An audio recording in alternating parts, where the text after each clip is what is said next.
జయ జయ శుభకర వినాయక శ్రీకాణి భాగవర సిద్ధి వినాయక. నమస్కారం. ప్రేక్షకులందరికీ శుభోదయం. ఈనాటి శుభయోగం శీర్షికన వైశాఖ పూర్ణిమ కూర్మ జయంతి సందర్భంగా ఎలాంటి విధి విధానాలు పాటించాలో, తద్వారా ఎలాంటి ప్రయోజనాలు సిద్ధింపజేసుకోవచ్చు, అలాగే కూర్మ జయంతి సందర్భంగా శ్రీకూర్మం క్షేత్రం వెనుక ఉన్నటువంటి రహస్యాలేంటో పరిశీలిద్దాం. ప్రధానంగా వైశాఖ మాసంలో వచ్చే పౌర్ణమి తిథిని మహావైశాఖి అనే పేరుతో పిలుస్తారు. ఇది దానాలకు ప్రాధాన్యత ఉన్న రోజు కాబట్టి ఈరోజు అందరూ కూడా నీటి కుండలు దానమిస్తే విశేషమైన శుభ ఫలితాలు చేకూరుతాయి. ఏష ధర్మ ఘటోదత్తో బ్రహ్మ విష్ణు శివాత్మిక అస్య ప్రధానాత్ సకలం మమ సంతు మనోరథ. శాస్త్రంలో చెప్పిన ఈ శ్లోకం చదువుకుంటూ మహావైశాఖి సందర్భంగా నీటి కుండ దానం ఇవ్వటం ద్వారా బ్రహ్మహత్యాది భయంకరమైన పాపాల నుంచి కూడా సులభంగా బయటపడవచ్చని వైశాఖ పురాణంలో చెప్పడం జరిగింది. అలాగే కూర్మ జయంతి సందర్భంగా శ్రీకూర్మం క్షేత్ర రహస్యాలను మనం పరిశీలించినట్లయితే, శ్రీకూర్మం క్షేత్రంలో ఉన్నటువంటి కూర్మనాథ స్వామిని 11వ శతాబ్దంలో పరమేశ్వరుడి లింగస్వరూపంగా ఆరాధన చేసేవారు. అంటే కూర్మనాథ స్వామిని కూర్మ రూపంలో కాకుండా అది శివలింగమని భావించి ఆరాధనలు చేస్తూ ఉండేవారు. అయితే భారతదేశమంతటా ప్రయాణం చేస్తున్నటువంటి రామానుజాచార్యుల వారు శ్రీకూర్మం క్షేత్రానికి వచ్చి అక్కడ ఉన్నది కూర్మనాథ స్వామి వారని, విష్ణు అంశాస్వరూపమని ఆలయంలో ఉన్న పెద్దలందరితో వాదనకు దిగుతారు. అయితే పెద్దలు అందుకు అంగీకరించరు. అప్పుడు రామానుజాచార్యుల వారు ఈ కూర్మనాథ స్వామి ఉన్న ఈ పరిసర ప్రాంతాల్లోనే శ్వేతాద్రి అనే పేరుతో ఒక కొండ కూడా ఉండేదని, అక్కడ తెల్లటి ఇసుక కూడా ఉండేదని, కాబట్టి ఆయన కూర్మనాథ స్వామి అని తన వాదన మీద నిలబడిపోతారు. అప్పుడు ఆలయ పెద్దలందరూ దీనికి ఏమైనా ప్రమాణం ఉందా అని అడిగితే రామానుజాచార్యుల వారు ఇది జీవమూర్తి రూపంలో ఉన్న కూర్మనాథ స్వామి, ఆ రూపంలో జీవశక్తి ఉందని పలికితే అయితే ఆ రూపాన్ని కదిలించండి అని ఆలయ పెద్దలందరూ కూడా రామానుజాచార్యుల వారితో పలుకుతారు. అప్పుడు రామానుజాచార్యుల వారు తూర్పు ముఖంగా ఉన్నటువంటి ఆ కూర్మనాథ స్వామి వారికి నమస్కారం చేసుకొని ఆలయం వెనక భాగం వైపు వెళ్ళి ఆ కూర్మనాథ స్వామిని ప్రార్థిస్తారు. వెంటనే కూర్మ రూపంలో ఉన్నటువంటి స్వామివారు ఒక్కసారిగా వెనక్కి తిరిగి చూశారని స్థల పురాణం మనకు తెలియజేస్తోంది. అప్పుడు ఆలయ పెద్దలందరూ సమ్మతించి జీవరూపంలో ఉన్నటువంటి కూర్మనాథ స్వామివారిని ధ్యానం చేయటం మొదలుపెట్టారని కూడా స్థల పురాణం మనకు తెలియజేస్తోంది. ఈ యథార్థ సంఘటన జరగటానికి గుర్తుగా శ్రీకూర్మం క్షేత్రంలో మనం 2 ధ్వజస్తంభాలను దర్శనం చేసుకోవచ్చు. ఒక ధ్వజస్తంభం ముందు భాగంలో ఉంటే రామానుజాచార్యుల వారు ప్రార్థించిన తర్వాత కూర్మనాథ స్వామి వెనక్కి తిరిగి కనిపించారు కాబట్టి ఆలయం వెనుక వైపు కూడా ఒక ధ్వజస్తంభాన్ని మనం దర్శనం చేసుకోవచ్చు. అయితే ఈ శ్రీకూర్మం క్షేత్రంలో స్వామివారు కూర్మనాథుడిగా ఆవిర్భవించటం వెనుక కూడా ఒక అద్భుతమైనటువంటి పురాణ రహస్యం దాగి ఉంది. ఈ ప్రాంతాన్ని పరిపాలించేటటువంటి శ్వేత మహారాజు ఒకానొక సమయంలో ఒక పెద్ద వరదలు వచ్చినప్పుడు ఆ వరదల నుంచి ప్రజలందరినీ రక్షించచేయమని నారద మహర్షి ఇచ్చినటువంటి మంత్రాన్ని తన గురువు దగ్గర తీసుకొని ఆ కూర్మ మంత్రాన్ని జపిస్తాడు. అలా జపించేసరికి శ్రీ మహావిష్ణువు ప్రత్యక్షమై వరదల నుంచి ఈ ప్రాంతాన్ని రక్షిస్తాడు. ఆ తర్వాత ఈ శ్వేత మహారాజు ఇక్కడే కూర్మ రూపంలో ఆవిర్భవించి మమ్మల్ని అనుగ్రహించమని ప్రార్థిస్తే ఆ మహారాజు ప్రార్థన మేరకు అక్కడే కూర్మ రూపంలో శ్రీ మహావిష్ణువు స్థిర నివాసం ఏర్పాటు చేసుకున్నాడని మనకు పౌరాణిక గ్రంథాలన్నీ కూడా తెలియజేస్తున్నాయి. శ్రీకూర్మం క్షేత్ర వైభవాన్ని మనం పరిశీలిస్తే గర్భాలయంలో స్వామివారు ఎప్పుడూ కూడా గంధంతో అలంకరణ చేయబడి ఉంటారు. శ్రీకూర్మం క్షేత్రానికి ఉన్న విశేషమైనటువంటి ప్రాధాన్యత ఏంటంటే ఓం నమో నారాయణాయ అనే అష్టాక్షరీ మంత్రంలో ఉన్న 8 అక్షరాలకు సంకేతంగా ఇక్కడ 8 తీర్థాలు ఉన్నాయి. అందుకే శ్రీకూర్మం క్షేత్రానికి వెళ్ళినప్పుడు ఆ 8 తీర్థాలలో స్నానం ఆచరించిన లేదా ఆ 8 తీర్థాలను దర్శనం చేసుకొని ఆ నీళ్లు శిరస్సు మీద సంప్రోక్షణ చేసుకున్నా కూడా శ్రీమన్నారాయణమూర్తి సంపూర్ణమైనటువంటి అనుగ్రహం కలిగి సమస్త శుభ ఫలితాలను సిద్ధింపజేసుకోవచ్చు. ఈ 8 తీర్థాలలో కూడా విశేషమైన శక్తివంతమైన తీర్థం ఒకటి ఉంది. దాని పేరు శ్వేత పుష్కరిణి తీర్థం. ఇది చాలా శక్తివంతమైంది. ఎందుకంటే రామానుజాచార్యుల వారు ఈ క్షేత్రానికి వచ్చినప్పుడు ఆ శ్వేత పుష్కరిణి తీర్థంలోనే కేశవస్వామి అమ్మవార్ల విగ్రహాలు ఆయన కనిపించినాయి. వాటి నుంచి ఆయన ఆ శ్వేత పుష్కరిణి తీర్థం నుంచి ఆ విగ్రహాలు తీసి ఆలయంలో కూడా ప్రతిష్ఠించారు. ఇది సాక్షాత్తు శ్రీ మహావిష్ణువు సుదర్శన చక్ర శక్తికి సంకేతమైనటువంటి తీర్థమని కూడా స్థల పురాణం మనకు తెలియజేస్తోంది. అందుకే శ్రీకూర్మానికి వెళ్ళినప్పుడు అష్టతీర్థాలు దర్శనం చేసుకోవటం వీలు కాని వాళ్ళు ఈ శ్వేత పుష్కరిణి తీర్థాన్నైనా సరే దర్శనం చేసుకోవటం, అందులో స్నానం చేయటం ద్వారా జన్మజన్మల పాపాలన్నీ తొలగింపజేసుకొని కూర్మ రూపంలో ఉన్న శ్రీ మహావిష్ణువు సంపూర్ణమైన అనుగ్రహానికి సులభంగా పాత్రలు కావచ్చు. జగద్గురువులైన ఆదిశంకరాచార్యుల వారు కూడా ఈ శ్రీకూర్మం క్షేత్రానికి వచ్చి ఇక్కడ ఒక ప్రత్యేకమైనటువంటి సాలగ్రామాన్ని ఏర్పాటు చేశారని కూడా స్థల పురాణం మనకు తెలియజేస్తోంది. కూర్మ జయంతి సందర్భంగా శ్రీకూర్మం క్షేత్రాన్ని స్మరించుకోవటం ద్వారా, కూర్మనాథ స్వామిని ధ్యానం చేసుకోవటం ద్వారా విశేషమైన శుభ ఫలితాలు సిద్ధింపజేసుకోవచ్చు. రేపటి శుభయోగం శీర్షికన శనివారం సందర్భంగా హనుమాన్ చాలీసా ఆవిర్భావ వైభవం ఏంటో, హనుమాన్ చాలీసా ఆవిర్భవించటం వెనుక ఉన్నటువంటి విశేషమైన రహస్యాలేంటో పరిశీలిద్దాం. నమస్కారం.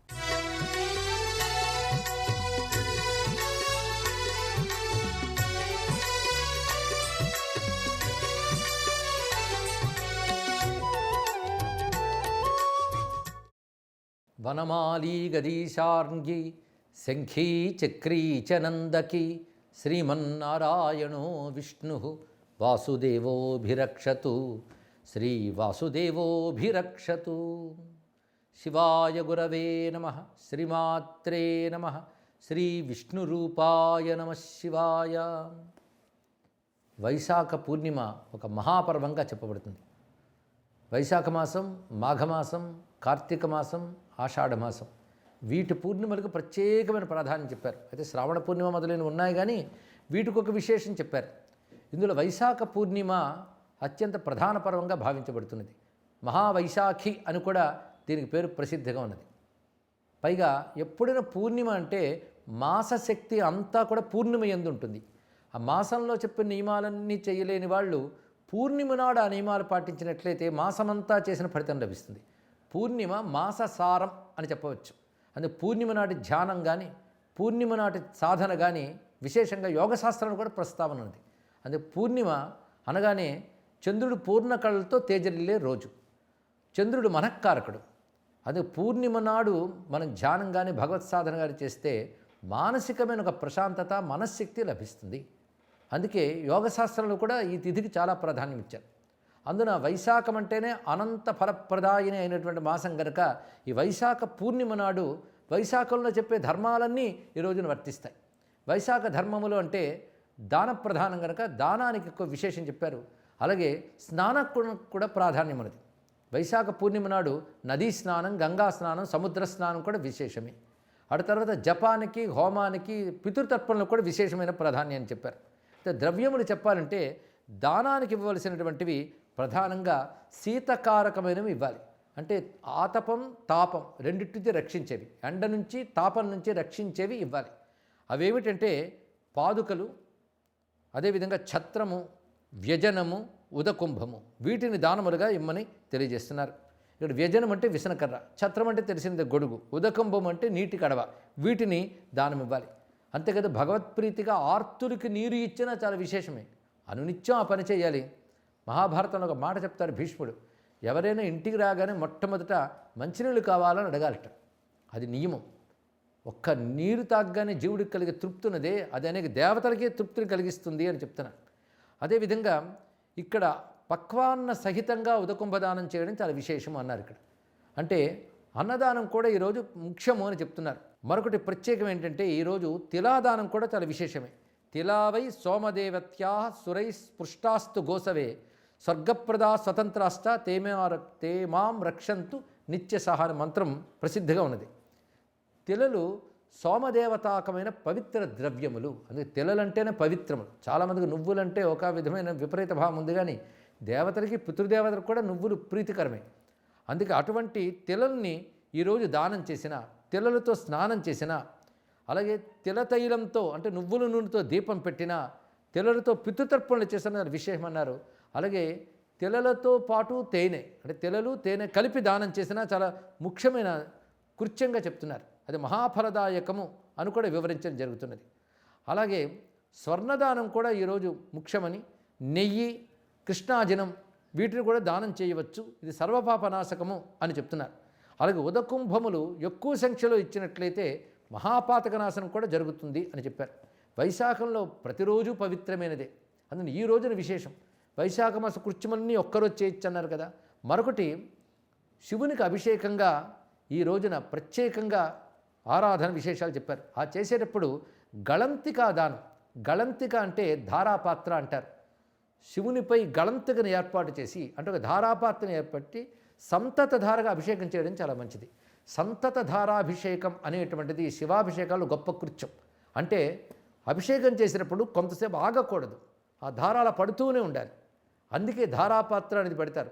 ధారాపాత్ర పెడితే అలా నీరు పడుతూ ఉంటుంది, అది పూర్తవుతుంటే మళ్ళీ నింపేస్తూ ఉంటే సంతత ధార ఏర్పడుతుంది.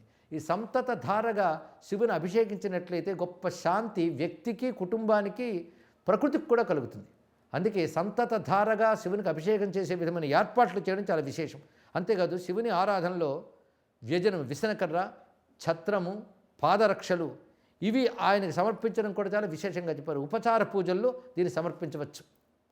ఇంకా ఈ రోజున ప్రత్యేకంగా శివాభిషేకం చేస్తూ చందన గంధం కలిపిన నీళ్లు, శుద్ధమైన జలము, కొబ్బరి నీరు వీటితో శివాభిషేకం చేసినట్లయితే అనేక గ్రహములు శాంతిస్తాయి. అంతేకాకుండా జీవుడికి అభీష్ట సిద్ధి, ఐశ్వర్య ప్రాప్తి కూడా లభిస్తుంది అని శాస్త్రం చెప్తున్నది. మరొకటి, ప్రాతస్నానం చేసిన తర్వాత అశ్వత్థ వృక్షం అంటే రావి చెట్టు మొదట నీళ్లు బాగా పోసి దాని చుట్టూ ప్రదక్షిణ చేసినట్లయితే తాను మాత్రమే కాకుండా తన పూర్వీకులు కూడా తరిస్తారు అని చెప్తున్నారు. పైగా వైశాఖ మాసం అంతా కూడాను కృష్ణ తులసితో విష్ణువుని పూజించడం నియమంగా పెట్టుకోవడం చాలా మంచిది. అంటే కృష్ణ తులసి చాలా శ్రేష్టం, తులసే చాలా శ్రేష్టం, ఏ తులసితో చేయవచ్చు, కానీ కృష్ణ తులసి ఇంకా శ్రేష్టం. అలాంటి కృష్ణ తులసితో విష్ణువుని ఆరాధించాలి. అందున వైశాఖ పూర్ణిమ నాడు కృష్ణ తులసితో విష్ణువుని ఆరాధించడం మరింత విశేషం. విష్ణు సహస్రనామ పారాయణ, నారాయణ నామాలతో కృష్ణ తులసిని విష్ణువునికి అర్చనకు వినియోగించడం ఇది చాలా ముఖ్యమైన కృత్యంగా చెప్తున్నారు. మరొకటి, తీవ్రమైన వేసవి తాపం నుంచి కాపాడబడాలంటే ఈరోజు మరొక కృత్యం కూడా శాస్త్రంలో చెప్పారు. నారాయణ యొక్క ప్రతిమని, ముఖ్యంగా శేషసాయిగా ఉన్నటువంటి, అంటే క్షీరసాగరంపై ఆదిశేషుని పర్యంకంపై ఉన్న నారాయణుడు ఆ లక్ష్మీదేవి పాదాల వద్ద ఉన్నటువంటి ఆ స్వరూపం ఏదైతే ఉన్నదో అలాంటి ఒక రూపాన్ని గంధంతో అలది, అది గంధం కలిపిన నీటిలో ఉదయం నుంచి సాయంకాలం వరకు ఉంచి ఆరాధన చేసినట్లయితే అసలు వాతావరణంలో ఉన్న తాపమే పోతుందిట. అది ఎందుకు చెప్తున్నానంటే విశ్వమే విష్ణువు గనక విష్ణువుని చల్లని ద్రవ్యములతో ఆరాధన చేస్తే విశ్వానికి శాంతి లభిస్తుంది. మనం ఏది కోరుకుంటున్నామో అది భగవంతుడికి ఇస్తే చాలండి, ఇది ఒకటే సూత్రం. దానివల్ల మనకు అది అక్షయమే కూడా లభిస్తున్నది. అందుకే మనకు శీతత్వము, మనస్సుకి ఒక శీతలత్వం కావాలి, శరీరానికి శీతలత్వం కావాలి, తీవ్రమైన తాపం లేకుండా ఉండాలి. మనసుకు తాపత్రయాలు లేకుండా, శరీరానికి రోగాది తాపములు లేకుండా ఉండాలి అంటే తాపత్రయ శాంతికై గంధ పూజ ఈ మాసమంతా విశేషమే. అందున ఈ రోజున విశేషించి నారాయణునికి కూడా గంధాదులతో పూజిస్తే చాలా ప్రత్యేకమైనది. అలాగే పూర్ణిమ అనేది శక్తి సంబంధమైన తిథి కనుక ఈరోజు అమ్మవారి ఆరాధన కూడా చాలా విశేషమైనది. అమ్మవారి నామస్మరణ, సహస్రనామాలతో ఆరాధన చేయడం ఇవన్నీ విశేష ఫలాన్ని ప్రసాదిస్తాయి. గంగాది పుణ్యనది స్నానం కూడా విశేష ఫలాన్ని ఇస్తాయి. ఇంత గొప్ప గొప్ప కృత్యములు చేసి తరించడానికి అవకాశం ఇచ్చేటి వైశాఖ పూర్ణిమ నాడు ఆ లక్ష్మీనారాయణ స్వామికి నమస్కరిస్తూ స్వస్తి.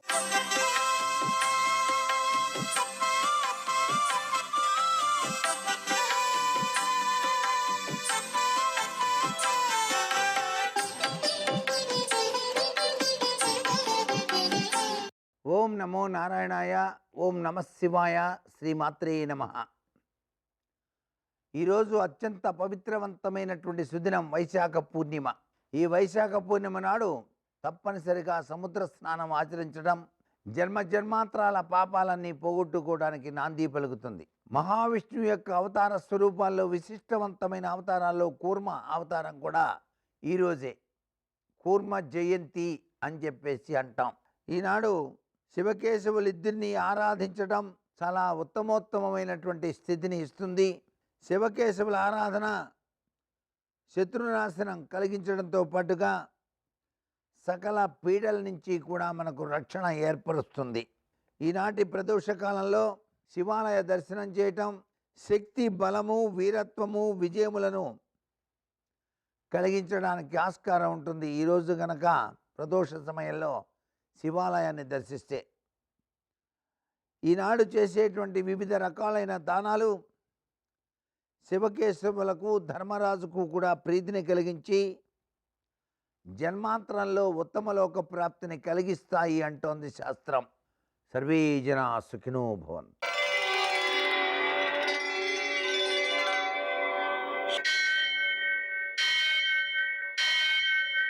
सहस्रशीर्षं देवं विश्वाक्षं विश्वशम्भुवं विश्वं नारायणं देवमक्षरं परमं पदं विश्वतः परमां नित्यं विश्वं नारायणगुं हरिं विश्वमेवेदं पुरुषस्तद्विश्वमुपजीवति पतिं विश्वस्यात्मेश्वरगुं शाश्वतगुं शिवमच्युतं नारायणं महाज्ञेयं विश्वात्मानं परायणम् सूर्यशौर्यमथेन्दुरिन्द्रपदवी सन्मङ्गलं मङ्गलम् లక్ష్మీం క్షీరసముద్రరాజదనయాం శ్రీరంగధామేశ్వరీం దాసీభూతసమస్తదేవవనితాం లోకైకదీపాంకురాం శ్రీమన్మందకటాక్షరబ్ధవిభో బ్రహ్మేంద్రగంగాధరాం త్వాం త్రైలోక్యకుటుంబినీం సరసిజాం వందే ముకుందప్రియాం. నేటి కాలమాన విశేషాలను గమనిద్దాం. స్వస్తి శ్రీ చాంద్రమాన పరాభవనామ సంవత్సరం ఉత్తరాయణం, వసంత ఋతువు వైశాఖమాసం, శుక్లపక్షం, శుక్రవారం. సూర్యోదయం 5:39, సూర్యాస్తమయం 6:22. తిథి పూర్ణిమ రాత్రి 10:53 వరకు. నక్షత్రం స్వాతి తెల్లవారుజామున 4:35 వరకు. వర్జం ఉదయం 8:25 నుంచి 10:10 వరకు. దుర్ముహూర్తం ఉదయం 8:12 నుంచి 9:02 వరకు. మరల మధ్యాహ్నం 12:26 నుంచి 1:16 వరకు. అమృతకాలం సాయంకాలం 6:55 నుంచి 8:40 వరకు. రాహుకాలం శుక్రవారం కాబట్టి ఉదయం 10:30 నుంచి 12 గంటల వరకు. అష్టకవర్గరీత్యా శుభప్రదమైన సమయం ఉదయం 11 గంటలకి. నేటి విశేషం వైశాఖ పూర్ణిమ. వైశాఖ పూర్ణిమ సందర్భంగా సముద్ర స్నానం, నదీ స్నానం, దానం విశేషమైన ఫలితాలను అందజేస్తాయి. అలాగే ఈరోజు బుద్ధ పూర్ణిమ సందర్భంగా బుద్ధుని బోధనలను అర్థం చేసుకుంటూ ఆచరించడం ముఖ్యం. విశేషించి ఈరోజు కూర్మ జయంతి ఉంది. కూర్మావతారాన్ని మనం పూజించడం ద్వారా విద్యార్థులలో ఏకాగ్రత పెరుగుతుంది, శ్రద్ధ పెరుగుతుంది, చాంచల్యం తగ్గుతుంది. అలాగనే సంపద్గౌరీ వ్రతం, అర్ధనారీశ్వర వ్రతం ఆచరించడం ద్వారా సంపదలు వృద్ధి చెందుతాయి. అర్ధనారీశ్వర వ్రతాన్ని ఆచరించడం ద్వారా దంపతుల మధ్య పరస్పర అవగాహన, సమన్వయం పెరుగుతాయి. నేటి ఆణిముత్యాలు.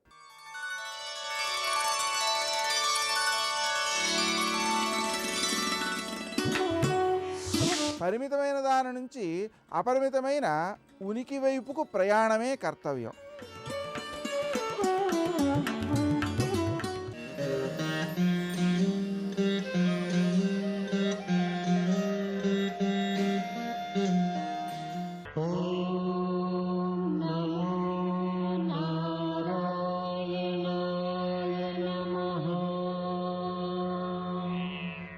భారతదేశంలోని దివ్యక్షేత్రాలలో బదరీనాథ క్షేత్రం ఉత్తమోత్తమైనది. సాక్షాత్తు శ్రీమన్నారాయణుడు తపస్సు చేసిన దివ్యభూమి ఇది. 6 నెలల పాటు తెరిచి 6 నెలల పాటు మూసి ఉంచే ఈ ఆలయ చరిత్ర, ప్రాశస్త్యం మహోన్నతమైనవి. 6 నెలల దేవతలు, 6 నెలలు మానవులు పూజించే బదరీనారాయణ క్షేత్రం భారతదేశంలో ప్రథమ చతుర్భుజ ఆసీన నారాయణ క్షేత్రంగా వినుతుకెక్కింది. బదరీ క్షేత్రం వైశాల్యాన్ని బట్టి స్థూల బదరి, సూక్ష్మ బదరి, అతి సూక్ష్మ బదరి, శుద్ధ బదరి అని పిలుస్తారు. నరనారాయణులు సంచరించి తపస్సు గావించిన భవ్య తపోవనము ఇది. ఇక్కడకు వచ్చిన మానవుల పాపాగ్ని చల్లబడిపోతుంది. పుణ్యభావ జలధారలు ఉప్పొంగుతాయి. అనేక పౌరాణిక గాథలకు, వేద తత్వ రహస్యాలకు, ఆగమ సంపదల సౌభాగ్యానికి బదరీనాథ క్షేత్రం పుట్టినిల్లు. ప్రకృతి రహస్య గ్రంథానికి భాష్యం వంటిది ఈ ప్రదేశం. బదరీనాథ పుణ్యస్థలి భూలోక వైకుంఠముగా, మోక్ష స్థానంగా ప్రసిద్ధిని పొందింది. నారాయణ నగరంగా, కళ్యాణ నగరంగా, ఆనంద నిలయంగా, ఆత్మచింతన భూమికగా, యోగ స్వరూపంగా ప్రఖ్యాతి వహించిన బదరీ క్షేత్రం యుగయుగాల మానవులకు దైవ సన్నిధిగా, యజ్ఞభూమిగా నిలిచింది. బదరీనాథ్ నామస్మరణే అనంత పుణ్యప్రదాయకము. హిమాలయ పర్వత శ్రేణుల్లో దివ్యధామాలుగా ప్రసిద్ధి పొందిన దేవాలయాల దగ్గరకు వెళ్లాలంటే తొలి ద్వారమైన హరిద్వారం నుంచి వెళ్ళాలి. ఎటు చూసినా మనస్సు పులకరించే ప్రకృతి రామణీయకము, గంభీరమైన ఆధ్యాత్మిక వాతావరణంతో ఈ ప్రాంతమంతా దైవిక లక్షణాలతో, మానవీయ స్పందనలతో సుందర బంధురమై విరాజిల్లుతూ ఉంటుంది.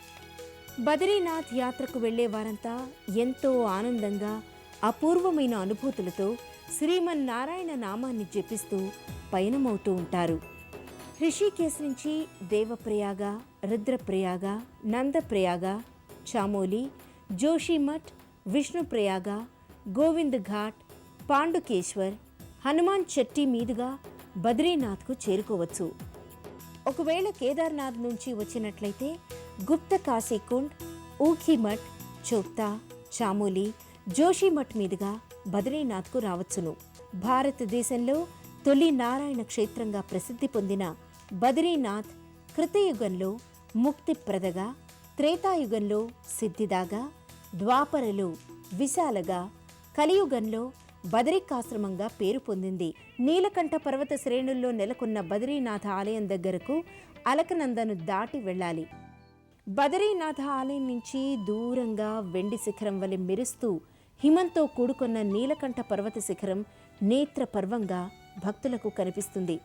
ఒకప్పుడు వైకుంఠంలో శ్రీమన్నారాయణుణ్ణి శ్రీదేవి, భూదేవి, వృందాదేవి, గంగాదేవి సేవిస్తున్నారు.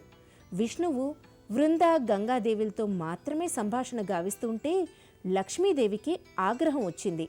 వృందా, గంగాదేవిలను శపించింది. ఆ శాప కారణంగా వృందాదేవి తులసి మొక్కగా జన్మించింది.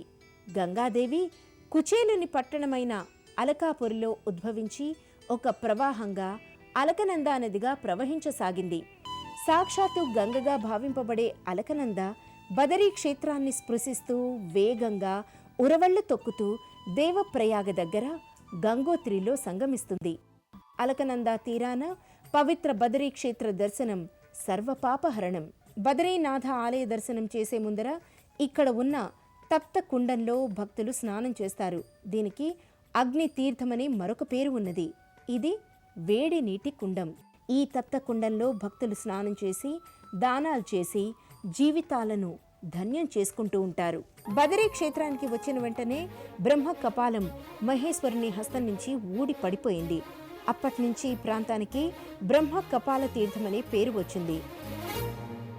ఇక్కడ పితృదేవతలను ఉద్దేశించి చనిపోయిన వారి కోసం చేసే శ్రాద్ధ, పితృకర్మలు అఖండమైన పుణ్యాన్ని కలుగజేస్తాయి.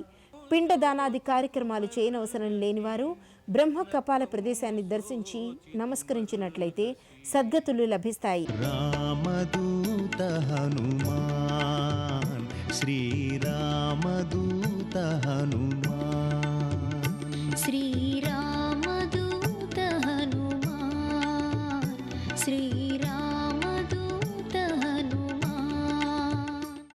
ఇన్ని చెట్లు ఏకకాలంలో పైకి లేచిపోయి ఆయనతో పాటు వెళ్ళిపోతుంటే ఈ చెట్లకున్నటువంటి పువ్వులన్నీ కూడా పడిపోతే స్వామి శరీరం నిండా ఎక్కడ చూసినా పువ్వులు, ఆకులు, మొగ్గలు అలంకృతమైపోతే ఆయన ఎలా ఉన్నారంటే మెరుపులతో కూడుకున్నటువంటి మేఘం ఆకాశంలో ప్రయాణం చేస్తే ఎలా ఉంటుందో అలా ఉన్నారు. ఆ పువ్వులన్నీ కూడా సముద్రంలో పడ్డాయి. ఆ సముద్రంలో పడినప్పుడు ఆ సముద్రం అంతా పువ్వులతో కూడి నక్షత్రములతో కూడుకున్న ఆకాశం భూమి మీదకి వస్తే ఎలా ఉంటుందో సముద్రం అలా ఉంది. అంత వేగంతో ఆయన వెళ్ళిపోతున్నప్పుడు ఆ గాలి ఆయన యొక్క బాహుమూలములలోంచి అంటే సంకలలోంచి వెనక్కి వెడుతున్నప్పుడు విచిత్రమైనటువంటి రవం చేస్తోంది. యథేచ్ఛగా ఆకాశంలో వెళ్ళిపోతూ పిబన్నివ బభౌచాపి సౌర్మిమాలం మహార్ణవం పిపాసు రివచాకాశం దదృశేష మహాకపి. ఆయన ఆ వెడుతున్నప్పుడు ఎలా ఉందంటే ఇలా పైకి చూస్తే మెరుపుల ముద్ద వెళ్ళిపోతున్నట్టుగా ఆకాశాన్ని ఎవరో తాగేస్తున్నారా అన్నట్టుగా ఉంది. ఆయన వెడుతున్నంతసేపు ఎంత దూరమైన ప్రయాణం చేస్తే అంత దూరం సముద్రం చాప చుట్టినట్టు పైకి లేచి, ఆయన శరీరం అలా వెళ్ళిపోగానే ఆయనకి తగులుతోందా అన్నట్టుగా పైకి లేచి విరిగి కెరటం పడిపోతోంది. అలా సముద్రం పైకి లేచిపోయి సంక్షోభాన్ని చెందుతోంది. పెద్ద పెద్ద చెట్లు పడిపోయాయి, కెరటాలన్నీ కదిలిపోతున్నాయి, సముద్రంలో ఉండేటటువంటి ప్రాణులన్నీ క్షోభ చెందాయి. ఒక పక్క మేఘమండలాన్ని చీల్చుకుంటూ మేఘాలలోకి వెడుతూ బయటికి వస్తూ తొంగి చూస్తూ చంద్రుడు ప్రయాణిస్తున్నాడా అన్నట్టుగా వెడుతున్నారు. ఆ వెడుతున్నప్పుడు సంధ్యాయా సమవిస్పృష్టం యథాతత్ సూర్యమండలం ముఖం నాసికయా తస్యా తామ్రయా తామ్రమా బభౌ. ముందు నుంచి చూస్తే ఎర్రటి ముఖం, పగడాల ముద్దలా ఉన్నటువంటి ఎర్రటి మూతి, వెనకాల చూస్తే గైరికాది ధాతువులతో ఉన్నటువంటి పర్వతం బద్దలైతే జేగురు రంగులో ఎలా ఉంటుందో అటువంటి పృష్ఠభాగం. ఆ తోక చూస్తే ఇలా స్తంభంలా నిలబెట్టారు. ఇంద్రధ్వజానికి పూజ చేసినప్పుడు ఇంద్రధ్వజాన్ని ఎలా నిలబెడతారో అలా నిలబెట్టారు. అప్పుడప్పుడు ఆ తోకని ఉంచి విసురుతున్నారు. అది ఎలా ఉందంటే గరుత్మంతుడు సముద్రం మీద వెడుతూ ఒక పావుని నోటకరచుకుని వెడుతున్నప్పుడు అది గింజుకుంటే ఎలా ఉంటుందో ఆ తోక తిరగడం అలా ఉంది. ఒక్కొక్కసారి ఆ తోకని ఇలా ఉంచి తల మీద పెడుతున్నారు. ఆకాశంలో ఒక పెద్ద ఇంద్రధనస్సు ఏర్పడిందా అన్నట్టుగా ఉంది. ఆయన అలా వెడుతుంటే దూరం నుంచి ముందు నుంచి చూస్తే ఎలా ఉన్నారంటే పిబన్నివ భబౌచాపి సౌర్మిమాలం మహార్ణవం పిపాసు రవచాకాశం దదృశేష మహాకపి. ఆ దూరం నుంచి పర్వతస్థా వివానలౌ, ఆ రెండు కళ్ళు కూడా ఎక్కడో పర్వతంలో చీకటిగా ఉన్న చోట రెండు నెగళ్ళు వేస్తే ఆ రెండు నెగళ్ళు రెండు అగ్నిహోత్రాలు రగులుతుంటే ఇక్కడి నుంచి చూస్తే ఎలా ఉంటాయో పచ్చగా ఉన్నటువంటి ఆయన కళ్ళు అలా ఉన్నాయి. అలా వెళ్ళిపోతున్నారు. సర్వం శ్రీ ఉమామహేశ్వర పరబ్రహ్మార్పణమస్తు. స్వస్తి.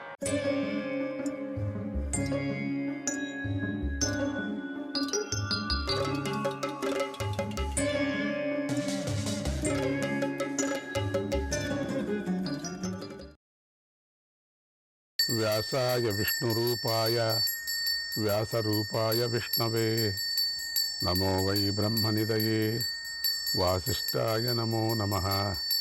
వ్యాసం వసిష్ఠనప్తారం శక్తేః పౌత్రమకల్మషం పరాశరాత్మజం వందే శుకతాతం తపోనిధిం. నమోస్తుతే వ్యాస విశాలబుద్ధే పుల్లారవిందాయతపత్రనేత్ర येन द्वय भारततैलपूर्णाः प्रज्वालितो ज्ञानमयः प्रदीपः. अचतुर्वदनो ब्रह्मा द्विबाहू अपरो हरिः अपारलोचनश्शम्भुः भगवान् बादरायणः. नारायणं नमस्कृत्य नरं चैव नरोत्तमं देवीं सरस्वतीं व्यासं ततो जयमुदीरयेत्. श्रीमहागणपते नमः. శ్రీకృష్ణాయ పరమాత్మనే నమః. శ్రీ వేదవ్యాసాయ నమః. 1వ అధ్యాయం సభాక్రియా పర్వం. జయం అనే పేరు గల మహాభారతంలో మొదటి పర్వమైన ఆది పర్వంలోని విశేషాలను ధర్మాలను వ్యాస మహర్షి చేసి బోధను తెలుసుకున్నాం మనం. ఇక మహాభారతంలో ఆదిపర్వం తర్వాత సభాపర్వం. పేరులోనే సభ ఉన్నది గనుక ఇందులో సభలలో జరిగిన మంచి చెడు విషయాలు ఇక్కడ చర్చించబడ్డాయి. మయసభ, మణిమయ సభ అనే 2 ప్రధాన సభలు ఉన్నాయి. ఇవి నాయకుడికి ప్రతినాయకుడికి సంబంధించిన సభలు. ఇందులో ఏం జరిగింది, అందులో ఏం జరిగింది, వీటి ద్వారా లోకం గ్రహించవలసిన నీతి ఏమిటి అనే విషయాన్ని ఈ సభాపర్వం చెప్పింది. శ్రీకృష్ణ పరమాత్మ అనుగ్రహంతో ఈ విషయాన్ని ఆయన బోధను మనం తెలుసుకుందాం. ఆది పర్వం చివరిలో శ్రీకృష్ణుడు, అర్జునుడు, మయుడు ముగ్గురు కలిసి యమునా తీరం వద్ద గల ఒక అందమైన ప్రదేశంలో కూర్చున్నారు అని తెలుసుకున్నాం. అక్కడి నుంచి ఈ సభాపర్వంలోని కథ ప్రారంభించబడింది. ఖాండవ వనం కాలిపోయింది. ఆ సమయంలో మయుడు రక్షించబడ్డాడు. ఆ మయుడు శ్రీకృష్ణుడి వద్దకు వచ్చి నమస్కారం చేశాడు. అర్జునుడిని మెచ్చుకుంటూ ఇలా అన్నాడు, ఓ అర్జున, ఉడికి అంటే ఈ వాసుదేవుడికి ఆ అగ్నిదేవుడికి నా మీద విపరీతమైన కోపంగా ఉంది, వాసుదేవుడికి అగ్నిదేవుడికి. కానీ నీకొక్కడికే నా మీద అపారమైన దయ ఉంది. అందుకే నన్ను ఆనాడు రక్షించావు. అందుకు నీకు ప్రత్యుపకారం చేయవలసి అనిపిస్తుంది.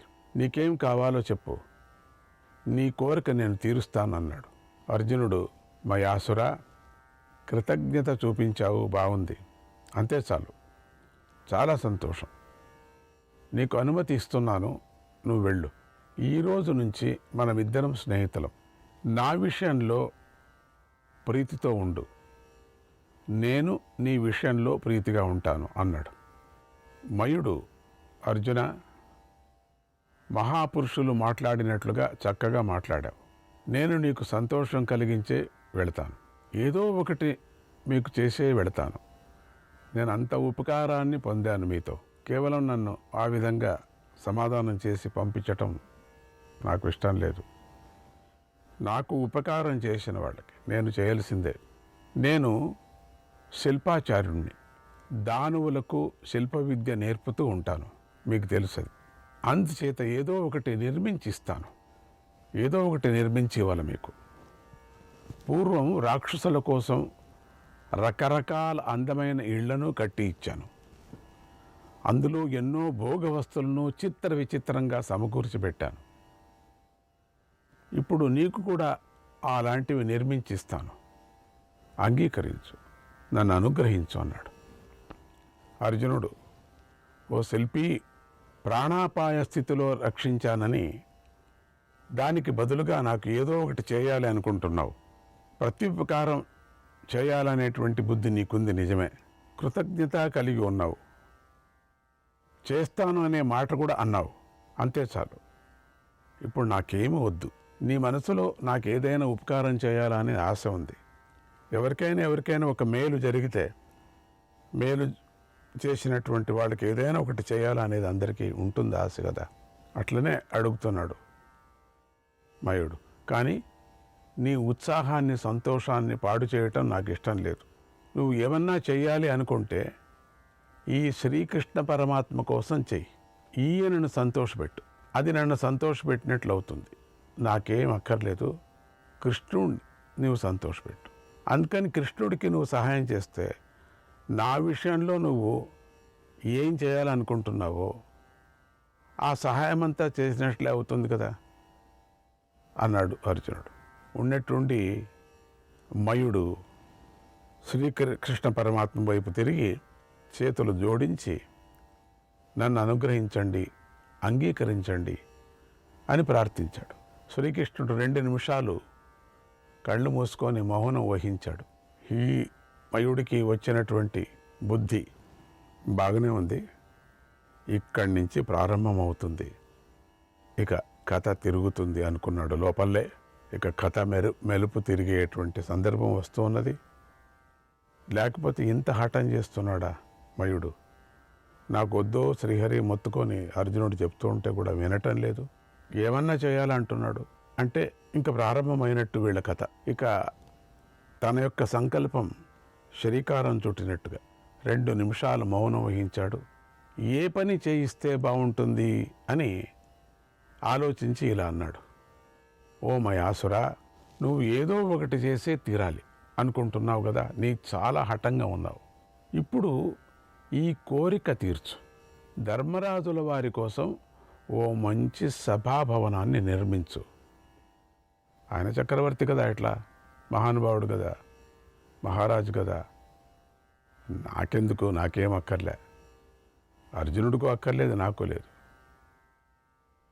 ధర్మరాజు వారికి చేయాల్సింది.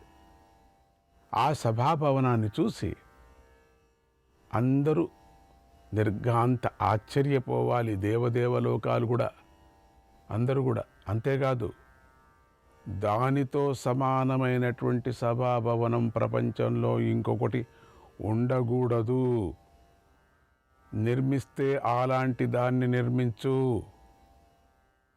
ఆ సభను చూడటంతోనే మానవులు, రాక్షసులు, దేవతలు మనస్సులలోని భావాలు తెలిసిపోవాలి. అలా నీ శిల్ప నైపుణ్యాన్ని ప్రదర్శించు, అద్భుతమైనది, విచిత్రమైనది అయినటువంటి సభను నిర్మించు అని ఆజ్ఞాపించాడు. ఇక్కడే ఉండేది ఒక మహాపరమ రహస్యం. ధర్మరాజుల వారికి నిర్మించు. ఎందుకంటే అర్జునుడు నాకు వద్దన్నాడు. నిర్మిస్తే కృష్ణుడికి నిర్మించు అని అర్జునుడు అన్నాడు. ఇద్దరికీ తెలుసు ఏం జరగబోతుందో, ముందు ఇద్దరికీ తెలుసు. మా ఇద్దరికి వద్దు, ధర్మరాజుకు నిర్మించు కావాలంటే. మయాసురుడు ఆ ఆజ్ఞను స్వీకరించాడు, చాలా సంతోషించాడు. అద్భుతమైన విమానంలాగా ఉండేటువంటి ఒక సభను నిర్మించి ధర్మరాజుకు ఇవ్వాలని నిర్ణయించుకున్నాడు. విమానంలాగా ఉండేటువంటిది. తర్వాత కృష్ణార్జునులు మయుడిని వెంటబెట్టుకొని ధర్మరాజు వద్దకు వెళ్ళి సభా నిర్మాణం గురించి చెప్పారు. ధర్మరాజు నాకు వద్దని చెప్పలే, వెంటనే అంగీకరించాడు. ఓ చాలా సంతోషం, అదే కావలసింది నాకు. మయుడిని సత్కరించాడు కూడా. మయుడు ఆ సత్కారాన్ని కూడా పొందాడు, ఎంతో ఆనందించాడు. మయుడు అంతే మాయావి, ఏమైనా చేయగలడు. మాయతో చేసేది కాదు, అది నిజంగా కూడా చేస్తూ దాంట్లో మాయను పెడతాడనమాట. ఆయన విశేషం ఏంటంటే మయుడిది కట్టేదంతా కడతాడు. అన్ని సౌకర్యాలు, అన్ని విధమైనటువంటి అద్భుతమైనటువంటి సౌందర్యాలు చేయగలడు. తర్వాత ఆ యొక్క సభలో మాయను కప్పేస్తాడు. ఇది ఆయనకు ఉండేటువంటి ఒక చాతుర్యం. ఎందుకంటే ఎంతో రాక్షసులకు చేసి పెట్టాడు కదా. అసలు ఆ సభ చూస్తూనే విరుద్ధమైనటువంటి రాక్షసులు ఆశపడటం కానీ, సభ కోసం యుద్ధానికి రావటం కానీ ఇవన్నీ జరిగాయి. మనం కిందట పూర్వం కథల్లో అంతా మనం చెప్పుకున్నాం. అటువంటి మయుడు ఈ అర్జునుడు సహాయం చేసిన దానికి, ప్రాణ రక్షణ చేసిన దానికి వచ్చి నేను చేయాలని పట్టుకున్నాడు. వద్దో అని మొత్తుకున్నా కూడా వినుకోకుండా. ఆయన వెనక్కి వెళ్ళిపోయింటే ఈ సభాపర్వం జరిగేది కాదేమో. ఆయనకి వెనక్కి వెళ్ళలే, హఠంగా చేయాలని వచ్చాడు. అటువంటి అద్భుతమైనటువంటి సభ నిర్మించి ఇవ్వగలడు. ఆ సందర్భంలో పాండవులకు మయుడు దైత్యరాజు అయినటువంటి వృషభపర్వుడి చరిత్రను చెప్పాడు. ఇంకేదో చెప్తున్నాడు.